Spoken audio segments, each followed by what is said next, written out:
putovanja od 11 do 19 sati. Da vidimo.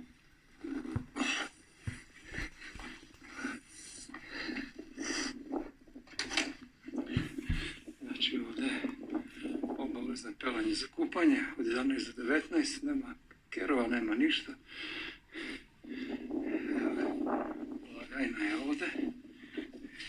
Ja mogu samo da snimim, ja neću ništa, samo da snimim pa da vidim šta ima tu. Minut jedan. Dozvoljeno zbog ove kamera i bez ulaznice se ne sve nabaviti. Ok, ja ću onda odavde.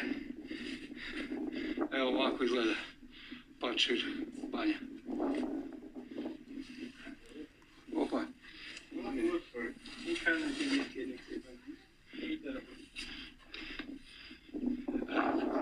Tu se dođe, tu se kupa. I sad ne možemo 30 sekundi da platim ne znam koliko, neću. I idem sad van. To je to. Banja Pačir.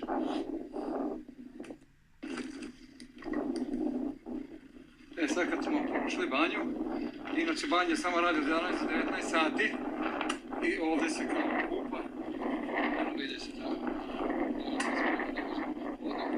znači to je samo dnevno kupanje, nema ništa i inače ulaznica je 500 dinara. Ja sam sad skrenuo desno, preporučili su me da idemo ovim putem i da bi izašli na put za Bajmok. Ajmo na put na Bajmok da izađemo. I evo nas poslije ovog sportnog puta od banje, izlazimo na glavni put i idemo za Bajmok. Ajmo, gdje ste Bajmočani? I evo ga nas konačno u Bajmoku.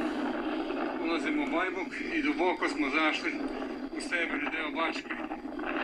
I sada treba da nađemo neko mišićevo, tako nešto. Definitivno da skrenemo. Ajde nađemo to mjesto. Ovdje kod crkve u Bajmoku gdje piše da treba da Mišićevo.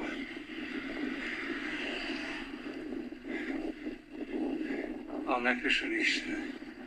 Bajmok još naprijed. Moram nekog pitati. Ajde, pitat ćemo nekog.